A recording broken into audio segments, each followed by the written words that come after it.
Hello. Board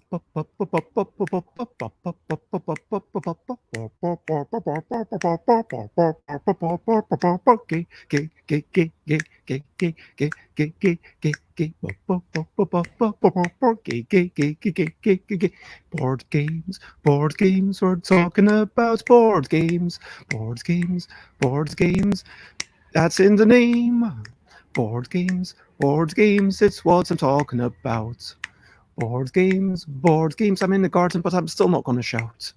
Board games, that's the thing. Board games, and I'm going to stop singing. Hello, everyone. Welcome to today's Bezzy breakfast board game Blether. And today I'm going to try to brainstorm something. We'll see how this goes. This might be a complete car crash. I'm going to try a bit of screen sharing to get some random prompts and make a game based on that and take you through the process of just coming up with a bunch of ideas, trying to wheedle through those ideas and trying to come up with a game where the next step in the process would be something to do with, prototyping it and actually playing it out there. Now, there's a few ways that we could go with this. I've got some things with me. I could do something for the L deck.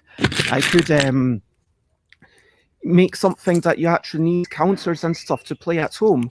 I might make something that you are able to play via video chats or free print and play. I've got a bunch of cards with me just in case, even with some pencil and pen. I don't think we'll probably actually be writing anything down.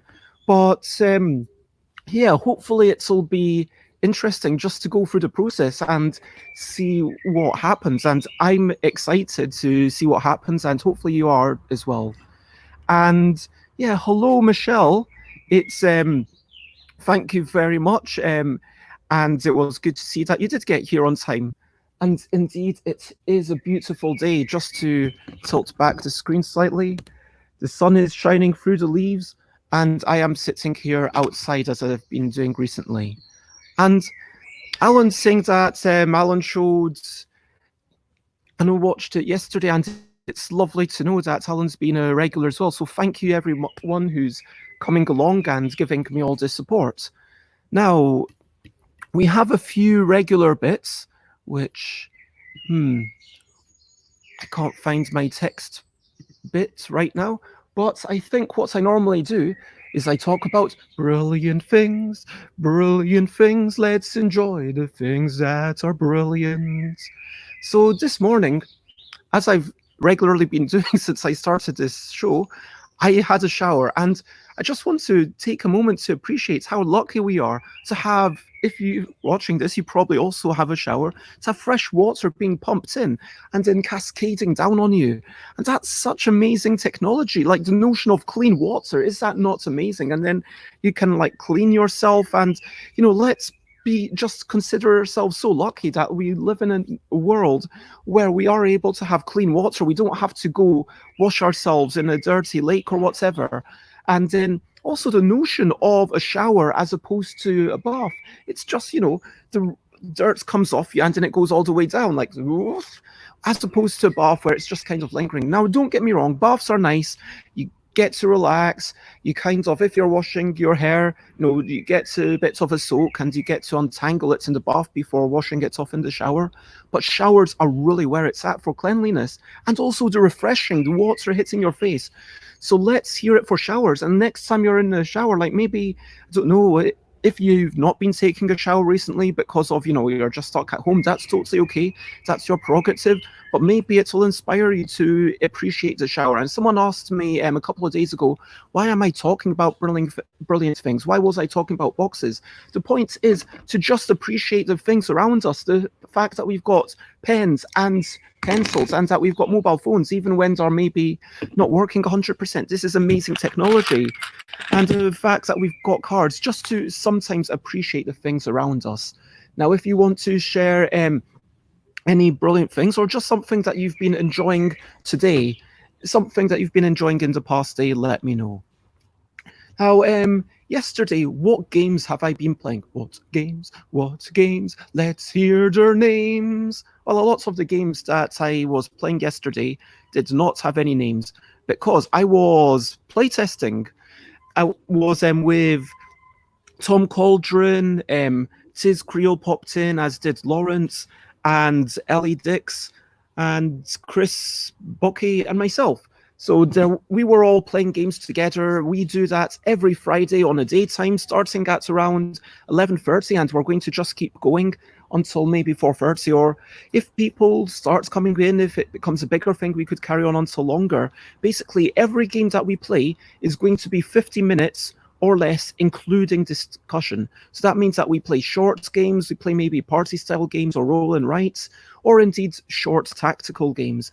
And we're playing games always via videocast, which I really enjoy, because doing something via video streaming, it gives it a little bit of a more social aspect. I mean, don't get me wrong, for Tabletop Simulator, when I play it with Gil Hova's group or whatever, that's still quite nice, and you still feel like you're communicating through this medium of mechanisms in the same way that Go, people say that a good Go game is like a conversation, because when you put a stone down, the other person should have to respond. If they don't have to respond, you've not said something interesting. And so that's a really, for me, a nice reframing of gaming, that sometimes you're communicating to the other person directly, whether it's through the pictures, or asking them the questions, or trying to say, are you lying, in a game of werewolf or whatever. But sometimes they're communicating through these mechanisms, and that's also a wonderful thing. When it's a Gritclaw, oh, I think that you wanted that, so I'm going to block that. And sometimes get annoyed, but sometimes they're like, oh, really nice move. That was exactly what I wanted, so well done that you took that before me. Now, talking about all that, so if you want to join in Friday daytime playtesting, then give me a shout and I will send you a link. We're setting up a Discord server for that. Anyway, the games that I actually played, we started off with a new game for the L deck by Chris Bucky, which was based on Mastermind. It was a new idea. It was kind of, hey, let's make a clue word, let's see if other people can guess this word using clues. And with it was actually really fun to play. Now, there's always the question of, okay, how similar is this to something pre-existing? Does the fact that you're taking an abstract colors and order of colors and changing it into words, so you're basically taking away the subsets of orders and patterns that it could be from the pure mathematical probability of however many times, if there's 8 possibilities and you're making a thing, then it's 8 times 8 times 8 times 8 in the traditional Mastermind. But as soon as you've got words in, it would be more. And Eric, just to say, I am absolutely looking for inputs in the comments.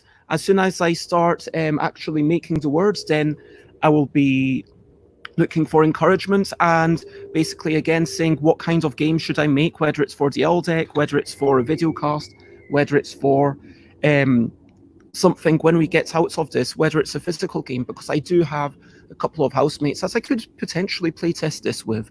But just now I'm still going through the regular things of talking about my past day. So we're probably going to get to the actual game making in about 5 minutes. And thank you for coming along and watching, Eric.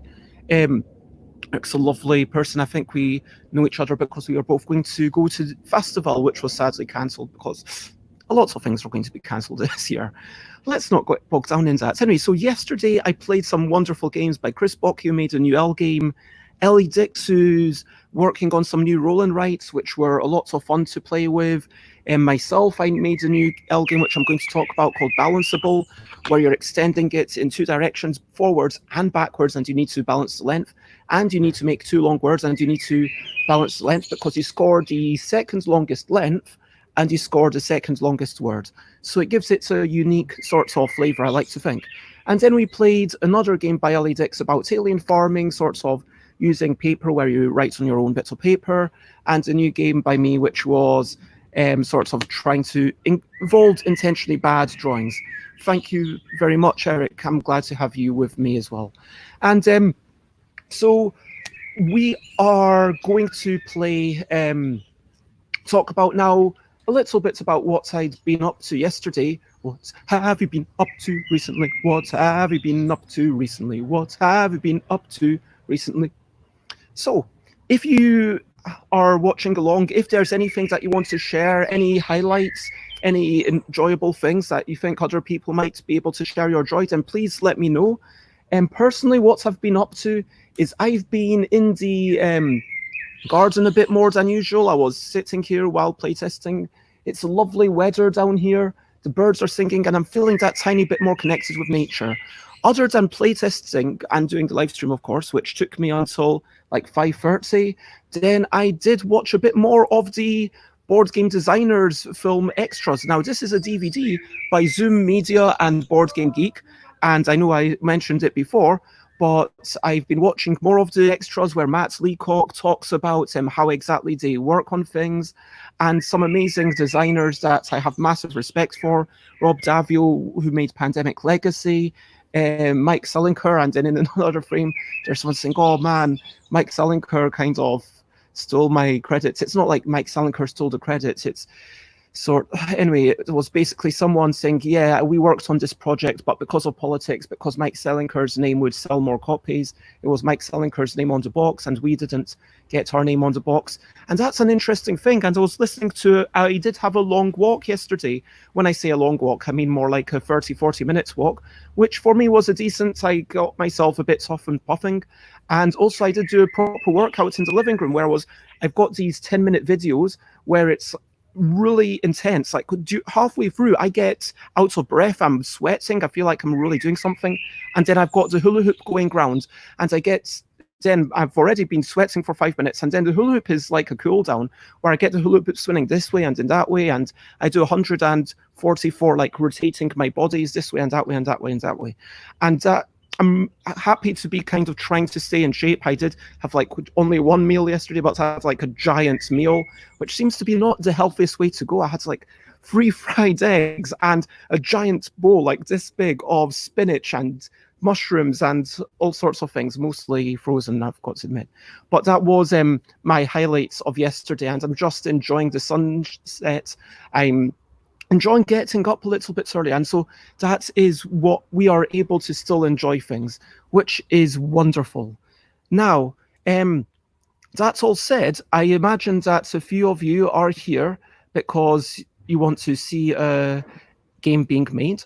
So let me Google in random game mechanisms, and I have a podcast. It is game so this is the first thing that came up on Google. It seems to be working, and I'm going to share my screen, which says, need a game idea. So, posted by Al Swigart. So let's see what happens here. So I click this button, and apparently my random mechanisms, mechanics, are instant death, information overload, and forced constant movement. So you all saw that happen. Yeah. Now, I'm going to try to do something with instant death, information overload, and forced constant movement. Now, Eric, I appreciate that you've just posted a question. I'm going to get to that in a minute, whilst I ponder these 3 aspects, and that you can hopefully see I've highlighted, and we'll see what happens with that. So let's get that box a little bit smaller, and hopefully you can still just about read that. Now, instant death, that makes me think of player elimination. Now, the big problem with player elimination, let's talk about it, is the fact that when someone's eliminated, when people come to play a game and then they're eliminated, that means that you're saying, no, you can't have fun with us. And what's that all about? That's not fun. So instant death, that's where it makes my mind go. But then instant death, it also makes me think, well, maybe if one player is eliminated, that's the point where the game ends. Now, this is kind of what happens with Kitty Cataclysm, where I said, okay, once it's your turn and you cannot play a card, that's the end of the game. And actually, the person who ended the game by not having anything to play might potentially even finish it. And it is instant death because you could have one person having both the steal free play again and then the steal 2 card. And so if you start off with that, then you can steal 5 and go from 5 to 0, which is a massive drop. And so instant death, I guess that means that you don't ever know exactly when the game needs to go, when something triggers that, the end of the game. But presumably it's death. Presumably it's, yeah, it's eliminating. It's not, oh, the game ends, but we might continue like I did with Kitty Cataclysm. It's like, you are out. And maybe we consider everyone else. I mean, it makes me think of High Society. High Society is a wonderful game. I don't know, was that by Reiner Knizia? I don't know. I'd have to check that. I'd like to give credit. So, High Society, Board Game Geek. And it is indeed by Reiner Knizia. Amazing person. Anyway, so High Society, let's go back to the list of board game ideas. So High Society is a wonderful game where you spend money to buy things, but the person who spent the most money at the end, they are eliminated. And then it's just a comparison of everyone else who bought the most interesting things. Now, would that feature under instant death? I feel like that's a weird, okay, yeah, I guess it does kind of tenuously link to that. But for me, instant death, I mean, there's also the concept of first-person shooters, where it's like not, okay, you've got any health. It's like, okay, we're going to, as soon as someone else has scored even one hit against you, boom, boom, you're dead. Now, Alan Outson talks about instant death, saying maybe it could mean that you move to another level beyond. Then again, maybe not. I mean, I guess that's something like, maybe it means you die, but then you go to another realm of existence. Like, it could be, I guess, the Christian or traditional concept of heaven or hell, or it could be, something different, like some sort of purgatory, or maybe it's some sort of enlightenment. Maybe it's actually the death of the self. Maybe it's about the death of the ego. That would be interesting. I mean, imagine a game about the death of the ego. What would that even look like? Now let's talk about the other concepts. Information overload. So information overload, I'm going to take away my highlight because I just realized that it's actually harder to read when I've highlighted it. Now, information overload, it's, yeah, that doesn't seem like a good thing. I mean, if I was to actually have a game where it's overloading the player with information, I mean, other than a sort of arts housey thing, that doesn't seem like a great attribute. I mean, frankly, I like having games with complex systems, but it shouldn't be for the desire of overloading the player. It should be for having an interesting system to navigate. But what if the information overload is the theme? What if it's about exploding your brain? What if it's a game about exploding your brain, like putting so much information into your brain, maybe with the media, that, by putting so much information into it, then you die instantly. And then once someone's dead, then everyone else wins. I mean, that's a mechanism you've got with something like Hacker-Lack and Poker, or a whole bunch of games where instead of there being one winner and some ranking, like, okay, everyone gets some points values, sometimes it can be like, okay, this one person dies and everyone else wins. I mean, that could be interesting. Everyone's trying to push information on this one person and kill them. And now what have we got afterwards as our last thing? We've got forced constant movement. Forced constant movement. So you're always moving. You're always wanting to do something. Now, I've had a peek at Eric's question about a push your luck game based on the letterbox. I think Eric's meaning the L deck. If not, what would it look like?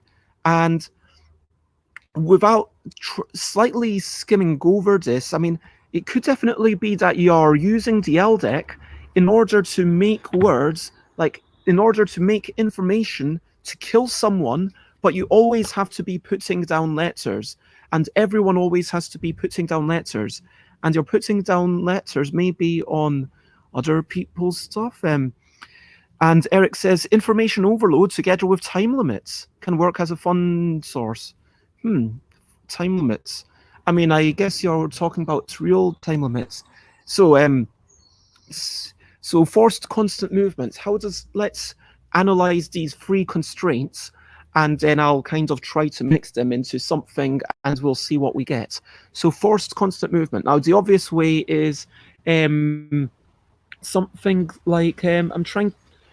Well, you've got games where abstract strategy games where you have to move every turn, and I think it's the order of the oven mitt. I can't remember what game that was based off, but Jen Sandercock's game, The Order of the Oven Mitt, you've got this knight move and you're moving it round and round, and you move it and then you do a push and you're trying to get your opponent to be in a place where they cannot move, and if they ever cannot move, then they are dead. And so, what if everyone had a little character and they were trying to move into a space? You always have to move into a different space, but when you move into a different space, you're getting letters. I mean, what if? I mean, going into Eric brought up the idea. I assume you're meaning the L deck. Let me know if you are. Um, just pushing ahead with this thing while I've got some stream of consciousness going. So what if you had a grid of these? What if, so let's bring this down. What if you had a little 3x3 or whatever? Maybe there's a grid and then you sort of you have a little counter. Let's say, because I've got this little bunch of counters, and let's say you need a counter. And let's say you move every time you move to one square, and then you have to take that card, and maybe that's a turn. Maybe you move, you take a card, and then you put a card from the deck onto the empty space that you just. So it goes, like, just to show you, it goes up. I think you can see that. You take that to replace the thing. Maybe next turn you go up, you take that to replace the previous thing with a card from the deck. And each card that you take, you have to put to make a word. And maybe when you can't make a word, that's kind of like you've been overloaded with information. I mean, that could definitely be a game. And I think that, yeah, that matches all three of these themes. So we're only 22 minutes in, and I feel like we've already got a game that's sort of I could playtest. Well, that wasn't very exciting. So let's try this. Let's bring it down. Let's see if we've got any comments. So Eric did mean the L deck, and I will get rid of that thing, at least make it smaller, or maybe even completely get rid of it. And Eric did mean the L deck, which is this. And Michelle says instant death could be preventable. If you hold too much information, you die instantly at the end of your turn because you're overloaded with some ways to discard the information. I hadn't considered ways to discard the information.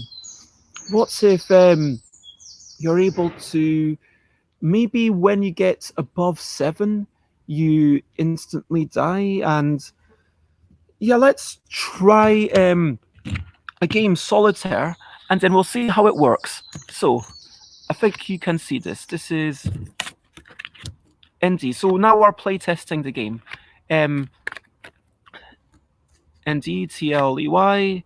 So he starts off with maybe, I'm already realizing that having so many options to start with is a lot. Maybe it should only be 2 options. Maybe it's just a 2x2 grid. Because I don't want to have like 3 options every turn, especially for the first card. I mean, that's 6 letters. That's an awful lot. So let's say if I'm here, because I'm just taking these cards. I'm not going to write down a word or anything. I'm just taking one of these cards. So let's say I take the TL, because that seems like a good thing to start off with. So then that goes there, and that replaces that one. So after TL, I think that, let's say everyone else has taken a turn. We're doing a simulation solo playtest. So EY, that's the deck. I'm going to put it slightly in frame. So I think that I want to go for a vowel, clearly. And I don't even need a marker. It's just something next to the empty space. So I've got that, and I replace that. Now I'm going to go with tetanus.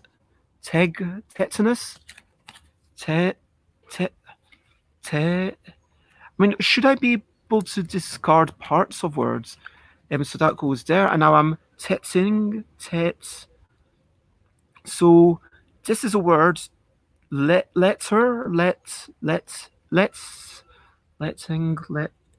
So this is where I realized that maybe 3-letter words is a minimum, and I'm trying to make at least 3-letter words. I don't know. So let's say I'm trying to make at least 3-letter words, and if I ever get to above 7, then I instantly lose. I'm putting these here. You can still see the indices maybe. I'll take the N, and maybe that means that I go here. Can I go for the deck? No. And so, whoops, I forgot where I was. I was there, so I guess I do need the marker after all. Knob, or indeed I could extend that into none, or done, don't. Let's call it knob at this point. And maybe the objective of the game is to get through the entire deck. I don't know, that could be an interesting solitaire game, maybe. I mean, would I be able to get through the entire deck? Making letter tog. Tog is definitely a word, or hog. And hogged. And maybe I'm allowed to remove 3 letters whenever I want. Like maybe I can remove 3 letters from the middle even, I don't know. And then if I remove them from the middle, that would mean that stuff collapses. So I could do like hog tie, or I can see that I've got tid, tit, and hog tid tir. Instant death. What if you have to spell the word death with your cards? Oh my god, that's a nice idea. And Michelle, let's go back to the comments. Michelle suggests you could discard the word must be more than X letters. You cannot hold more than presumably Y cards. Yeah, Y card, because it's not, X is not necessarily the same as Y. Yeah, that's what I was thinking. But I really like Alan Oughton's. That seems like, oh my god, that would be something really cool to try to achieve. Oh my god, trying to for instant death. I like that. So let's say I'm allowed to get rid of words. I'm not allowed to reshuffle. If I've got more than 7, so death itself is DEATH. That's 5 letters. If I'm wanting space for a 3-letter word, then presumably the limit of how many I should have is 8. So, and buongiorno, Umberto. It's lovely to see you join us. Now we're just discussing, in case you haven't seen, it's gone from basically, so we had instant death, information overload, and forced constant movement. So the forced constant movement is you constantly have to place cards. The information overload is, whoa, this is too much information, and you're dying from that. Since instant death is just, it started off with you die when you get too many cards, and now it's Alan Oughton suggested, what if you spell the word death, which is a really cool idea. And Dave Weatherall, thank you for joining us. You're very welcome whenever he gets here. And it's always lovely to see you. So let's carry on, and let's try to make the word death. That would be exciting. Oh my god. I've got to admit, I don't like this whole drafting mechanism. This just feels too fiddly. Let's completely get rid of it. Although I did kind of like the movement around, because then it had a slight bit of, okay, I want to use that one, and then I use that one, but then, I feel like it should just be something like, okay, I use one of these 2 cards. I mean, just simplifying it. I get to use one of 2 cards, and then I get to put in something. And that brings it back to a normal, what I like to call a traditional L deck game, where you have the cards but nothing else. So we've got, what have we got here? We need to have, so we had 1. Let's start again, because otherwise I've already used 2 of the 5Ds. No, actually, let's carry on. So I've got hog and tin. I'm just trying to make words and trying to stay below 8. And maybe I start my new words with A and AO or something, alt or all, that could be a word, or le. Limb. That could be a word. Anyway, I'm getting rid of 10, so that I managed to stay below the 8. So I've got lim, and then here's where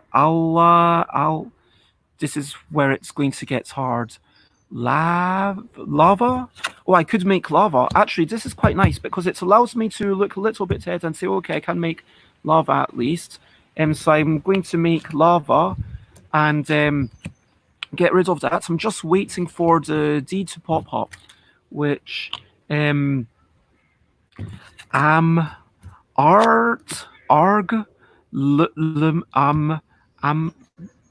I'll put that in there because so what I'm saying is that I can get rid of words that are a minimum of 3 letters long. And here I've got man, and I'll have. So if I get rid of man, then I've got law. That seems like quite a good one. Loy. Oh, this is not working well. Fit. Oh, shoot. So that's the D. So I want to keep the D for the start of my word. So this is where it's really important. And actually, this trying to spell deaf, this is really interesting. Nice idea, Alan. So I'm trying to spell deaf. Afai, Loy. Oh, someone help me. I mean, goodness. I'm really struggling. Lo, this is where I would, to be honest, start looking up in the dictionary. And let's check all the comments. So Umberto says the game is interesting and also a little grim. And Hog Anton, a fantastic name for Dungeons and Dragons. So if someone was named Hog Anton, I think, yeah, you get inspiration from this game. The auto cue is pure comedy. Oh, so I guess you are watching something of automatic translations. Okay, let me show. This is my dictionary of choice. I'm just going to show myself cheat. It's kind of cheating. So what you do is in there. Yeah, I accept because I know Colin's dictionary. So loy, is there? Oh, is loy a word? Oh my god, if loy is a word, then. Oh, loy is a word. It's a narrow spade with a single footrest. Do you see that?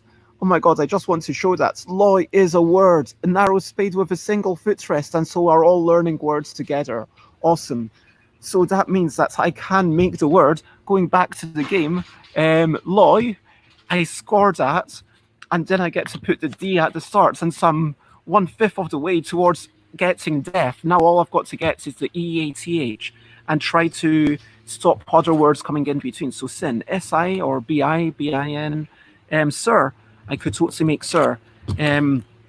Now I'm going to go with, okay, so either of these could be a word, sir or sin, or I'm going to go with the RW because NH is probably going to be better for the future word.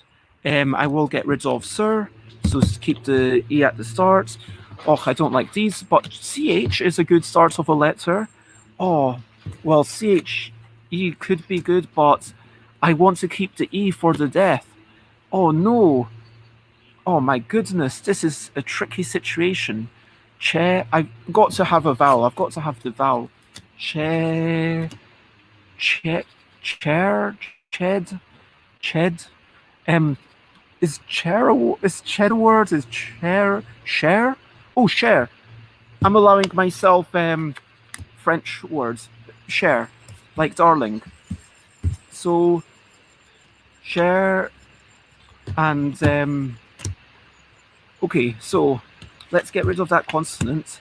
So D O. I've got to keep this E to be the second letter of death. Oh, that's nice. I've got doe as in a deer, a female deer, as opposed to the ray, and then, but I've not got much of the deck left. So I've got DE, and I've got the 2 letters, I or S. Okay, so this is my words. S, let's start with a consonant. Sim, I'm fairly sure sim is a word. Let me double check sim again. SIM. So sim is totally a sim is a computer game that simulates an activity. Yep, that sounds cool. And so excellent. So let's get back to the game. And let's get rid of that. So I've got DE. I need ATH. Oh my goodness, I don't think I've got enough cards here. I don't think I'm going to be able to achieve instant death, but I can. But regardless of what the cards are, I'm probably going for sim because that's the word. 2/5 of the way there. Okay, let's have RO. That seems like I could make rot. Yeah, rot, or I could do. Yeah, I'll stick with. And rock is also a word, ROC, for the type of bird. And let's do PA because PA can have a lot of things going on it. Pie, pit, pia, pick. I don't see anything here. Oh my goodness. Oh no, I'm not going to achieve death. That's sad. Oh, pad. Okay, so I guess D deet. Oh, kid. Oh my goodness, I'm not going to be able to win. There's only 3 cards left. It is literally impossible. Sen is definitely word, CEN. But at the end, I didn't kill myself, so it was easy enough to keep going through the deck with the rules that I made. But having did I have DA? Oh my goodness, did I miss something? Did I? Oh my goodness! Oh my goodness! Oh my goodness! Oh, now you can see how bad I was at playing this game. Oh my goodness! Sorry, Alan. Yeah. Alan says I had the A and are correct. And not going to achieve death. That's sad. I mean, death comes to us all in the end. I mean, maybe you just. Oh, what if I just kept on working through the deck? It's kind of like resurrect, and what's an abbreviation? No, sim is not an abbreviation. Sim is actually it's a simulation, but it's a countable noun according to Collins English Dictionary. I just want to point that out. Abbreviations can become proper words. Are they allowed? I'm saying any word that's counted in Collins English Dictionary. I mean, I could go to the Merriam-Webster because I've got this. If you look at, is this word available with in Scrabble? Whoops. So let me just move forward. Let me bring up this screen again. So Merriam-Webster, this is the adverts that I normally get. So sim, is this word sim possible? So sim is allowed in Scrabble. So you can see sim. It's allowed in Scrabble. It is a plural. It means simulation. So it is kind of a brevity, but it is a proper word. And tarot, apparently I could have gotten that. And Alan says tot tot. Yeah, indeed. So I feel like we've actually managed to make a game. I'm actually quite surprised.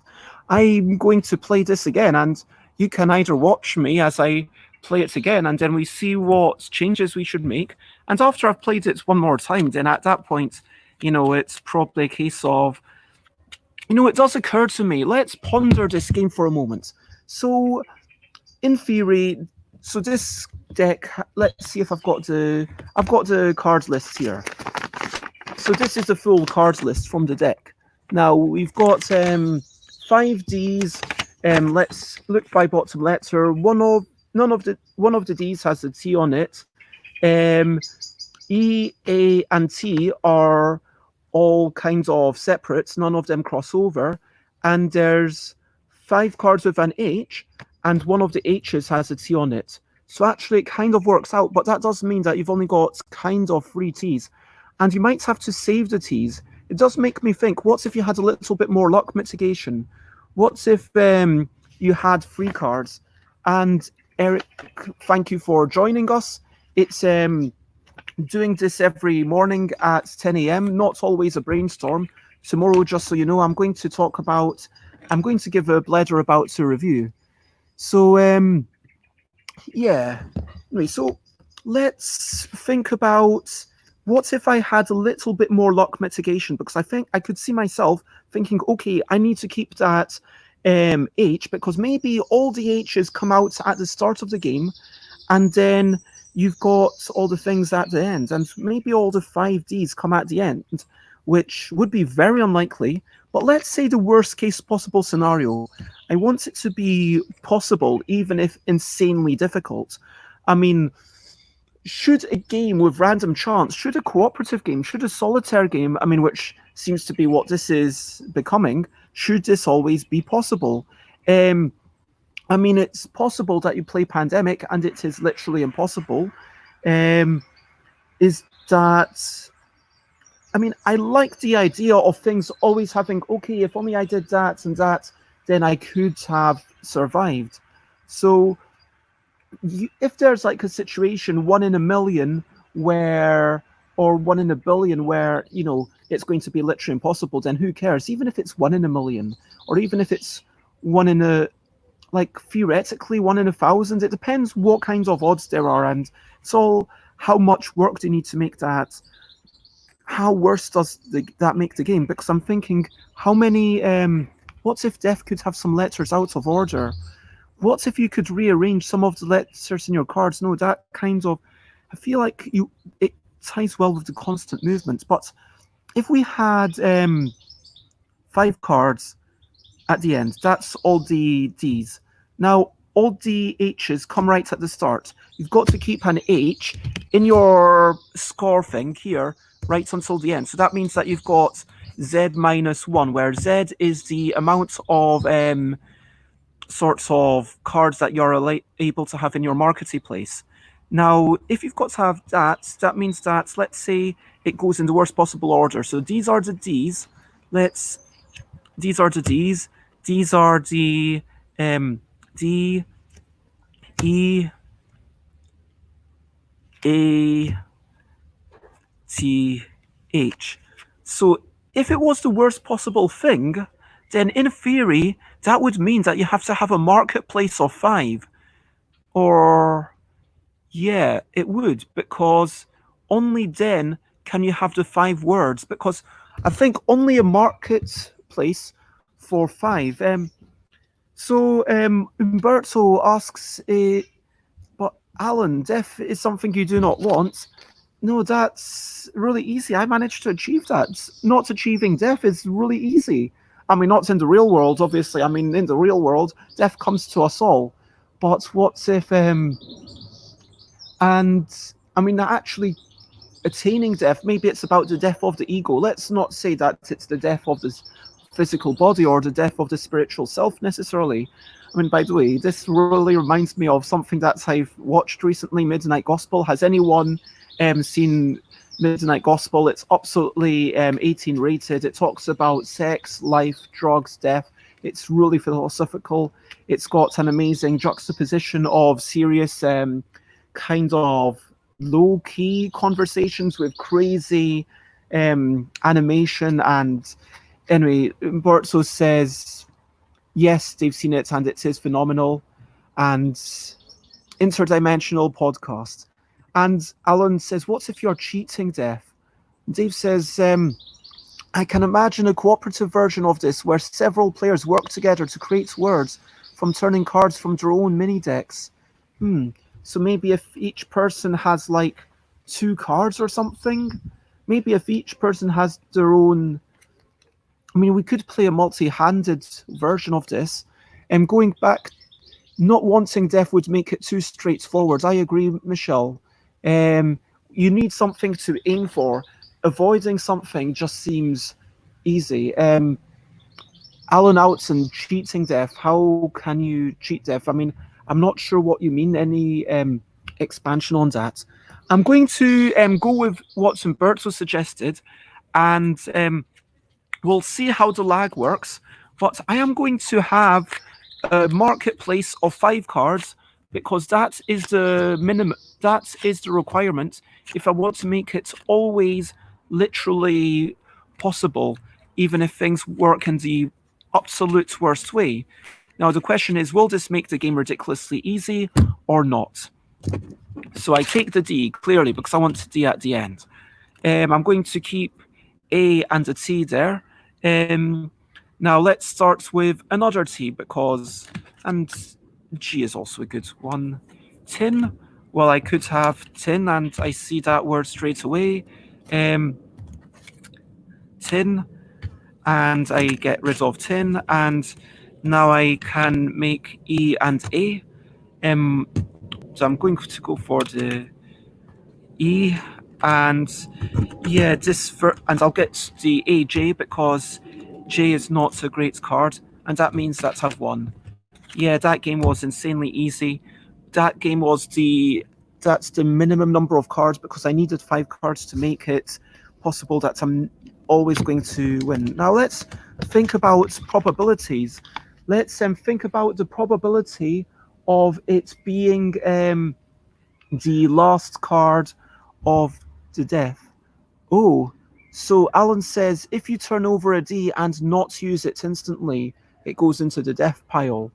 So you always have to use the, presumably you have to use the D instantly, and then after, yeah, or maybe it's any of those letters, D, E, A, T, or H, you have to use instantly. The only problem with that is that that then means that I might cheat accidentally, because you saw how I didn't notice that I had an A. And so trying to avoid something in that sense might mean that you spend a lot of energy against yourself, which might not be fun. But I see what you're saying. Now I'm going to work out some maths. Let me bring up OpenOffice, and then I will share that screen. Because it's easier to do mathematics on a spreadsheet, for me at least, when I'm so stop screen, share screen. This is how select window, OpenOffice, and this is so the chance of getting an H in the last 5 for the last card is 5 out of 48. No, that's not what I meant. I meant equals 5 divided by 48. No. Equals 5 divided by 48. I don't mean a date. Oh, maybe I need to use my calculator for the individual things.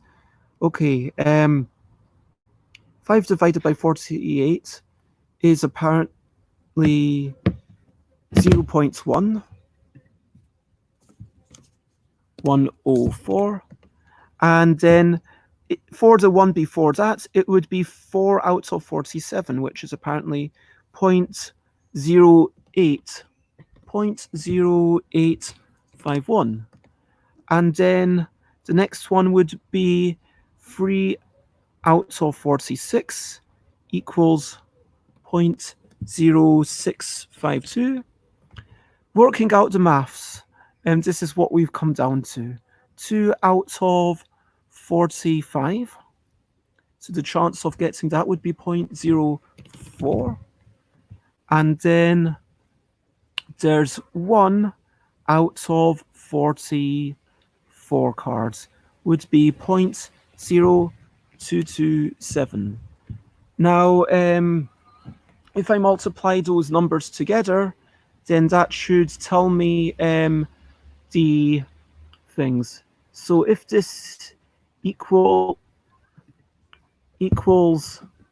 A1 times B1, so that's the chance of the last 2 cards being that. That's already very low.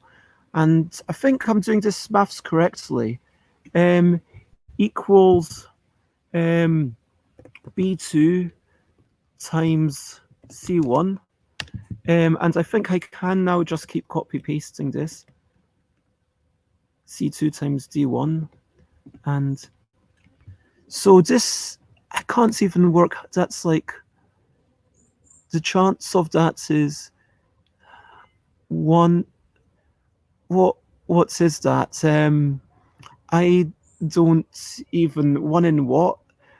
5, 1, 1, 2, 3. So 1 in 2,000 for it to be the last three. So for it to be the last three, it's about 1 in 2,000, and I'm totally happy with a 1 in 2,000 is literally undoable. Um, I was using I was using OpenOffice rather than Google Sheets. So if I need to just worry about the last two, I think that means that a marketplace of three should make 99.5% of games theoretically winnable. So let's have a marketplace of three, because five was way too many. Two I didn't win, but I only started playing halfway through. So let's play one last time. I know we've only got 9 minutes left, but I'm actually quite enjoying this, which is probably a good sign. So, I mean, I was totally not expecting. Let me put that round the proper way for you people, and I'll. Okay, so I've not got any death going on. Let's start with GU. GU is great. I could go for guts or gun. Boom, gun. I can see that word already. Gun. Allows me to survive until I manage to achieve death. Okay, gun. I'm going to score that. Puts it to the side. That's my little thing. Fa. Oof. Well, I want to get rid of this just in case I get the D. Oxen. No, that's terrible. Fa.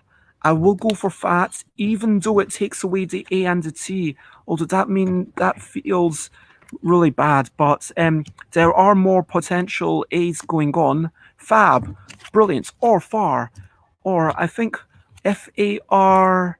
I could go for fars. No, that's not a word. Let's me take the S and small.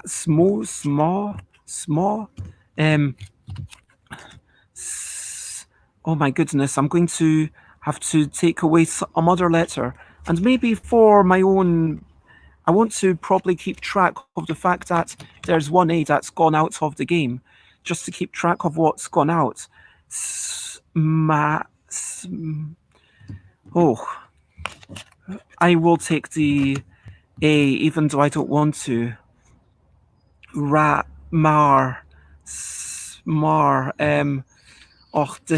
I'm using up all the letters that I don't want to be using up, but I'm using that. Mar. And now all of these letters are things that I wanted, but now I've got to be thinking, okay, which things, let's do a little bit of card counting, and 2 A's have been out and 1 H. I don't know if you can see that. So 1 H is, whoops, the comments is in the way of the cards, and good that you're enjoying yourself. Okay, so my goodness, these are all cards that I really want. Now what do? I guess I use the H because there's still 3 H's and the H's only come up later. I really need a D. Okay, I'm going to go with she as my word. And no, if I don't take that, then I could use a T, and I think that taking the T is what I want. So sot. Let me double check if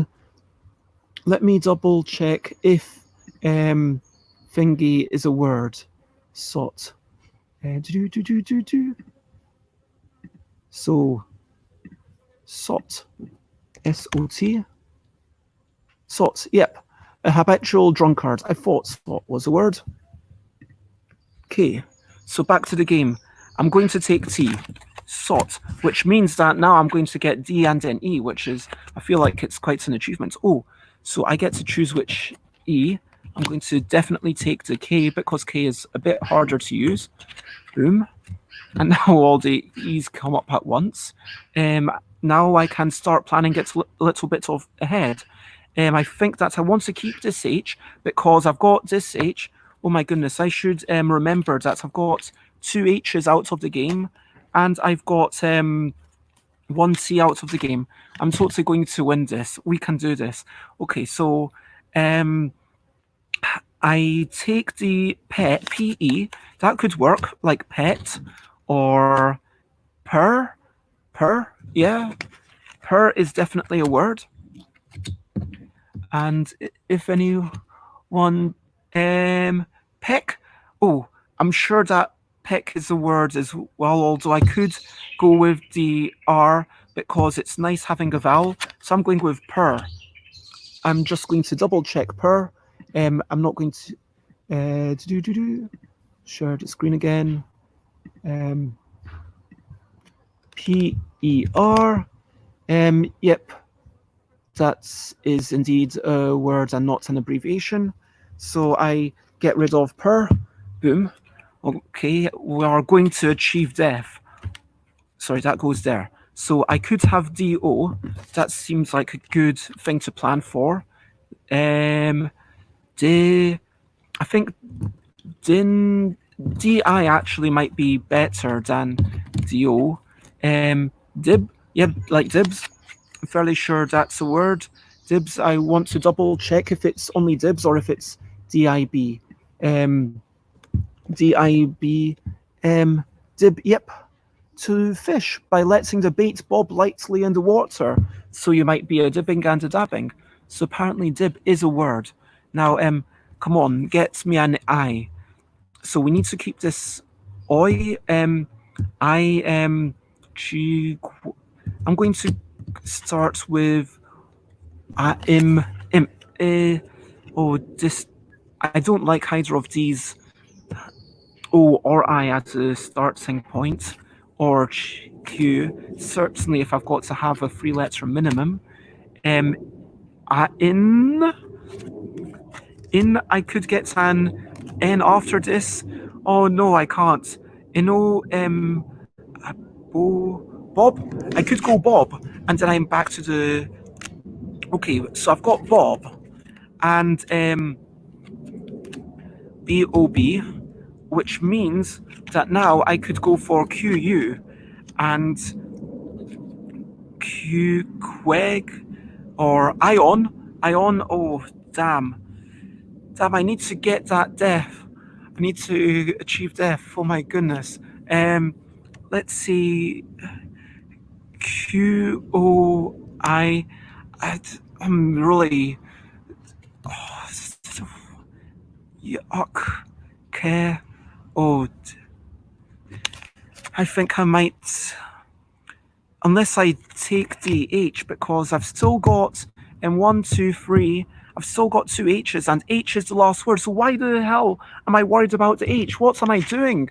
Why was I worried about keeping an H when H is the last word in death? So I'm going for CH.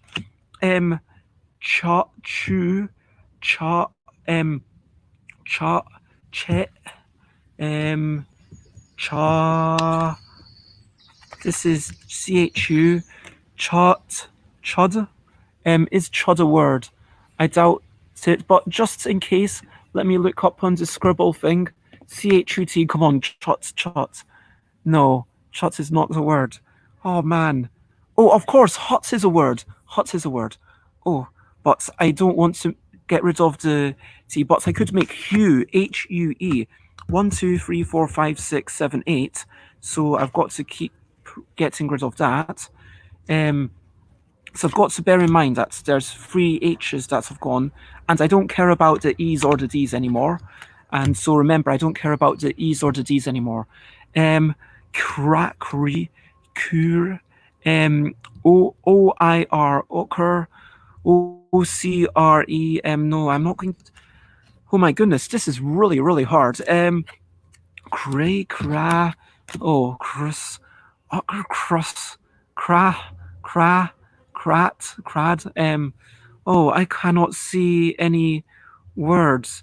I don't know if anyone knows if QUI, that's not a word, is it? Let's see, QUI. QUI, that's. No, it's definitely not a word, apparently. Oh my goodness, I think I'm going to lose. But let's just see how far I get. Let's cram.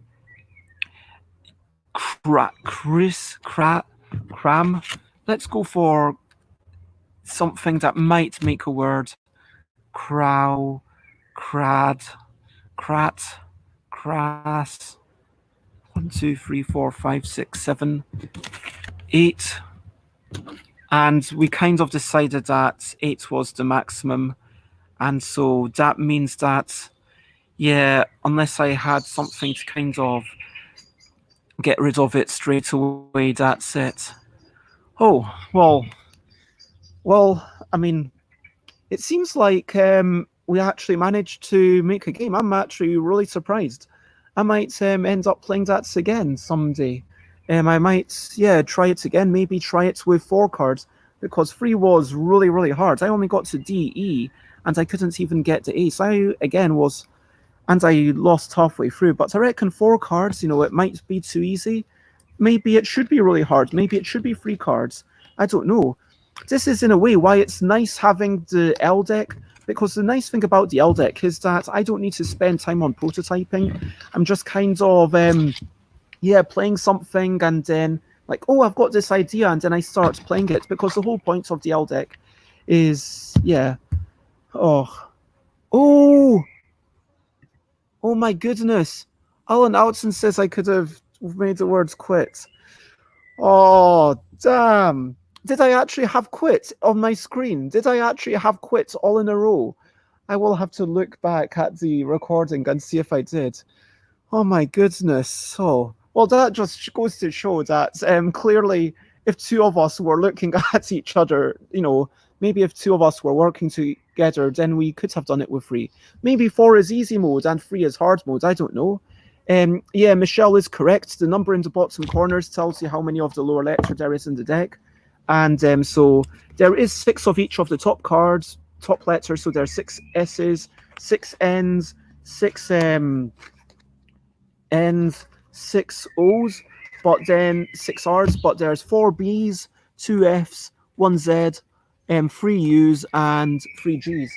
And of course, you've got this little thing, which was what I personally had to consult for this, but then looking by bottom letter for which combinations were on each one, and it turned out that only D was combining, which was with the D and the H, and none of the other letters E or A have things in common, and so that's quite nice. I feel like I enjoyed that game. I feel like that's a game that I would try again. I feel like I could definitely, with 4 cards, try and play the game and see if I can manage to achieve death. That was really interesting. And thank you very much for Alan Outson, who I think made that comment very early on. What was it? Where you were saying, yeah, let's make the word death. What if you spell the word death with your cards? That was, and I think that also goes back into the point that having ideas going back and forth, and you start off with something, then you spur off to something else, and then spelling death became the whole interesting thing about the game, frankly. And so, yeah, Dave suggests I try again with 3 and give myself a challenge. This is the end of the show. I like to kind of have a wind down. But in any case, it was lovely having you all with us. Thank you very much, Alan, Michelle, Dave, Umberto, Eric, everyone who was with us. It was lovely having you. And it's been a lovely kind of thing getting me out here in the morning and forcing me to get up at a reasonable hour just so I can be on time. And to be honest, like today I was like rushing out, and I only got out and set up my laptop literally about 2 minutes before I had to go. And then I was like, okay, I've got a quick amount of time to tweet about it. And yeah, I'm really enjoying these things. It's so much fun. Tomorrow I'm going to be discussing The Last Straw, which is an old game by Paul Lamond Games, which probably none of you have heard of. It's a game vaguely similar to Animal Upon Animal, and while I'm discussing that, I'll be talking about Animal Upon Animal and Hamster Roll and the thing that I do not like about those games. And yeah, it probably ties back into Elementos. But that is for tomorrow. And I want to say for now, all that's left to do. Come back tomorrow if you want. If you don't want, that's totally okay. Live your life, enjoy life, stay safe, stay sane, be brilliant. Um, and for now, bye bye, bye bye. This is the goodbye song. Bye bye, bye bye. Thank you for watching along. Bye bye, bye bye. This is the goodbye song. Bye bye, bye bye. Thank you for watching along. Bye bye, bye bye. This is the end of the show. Bye bye, bye bye. And now it's time to go. Bye bye, bye bye. This is the end of the show. Bye bye, bye bye. And now it's time to go. Bye bye.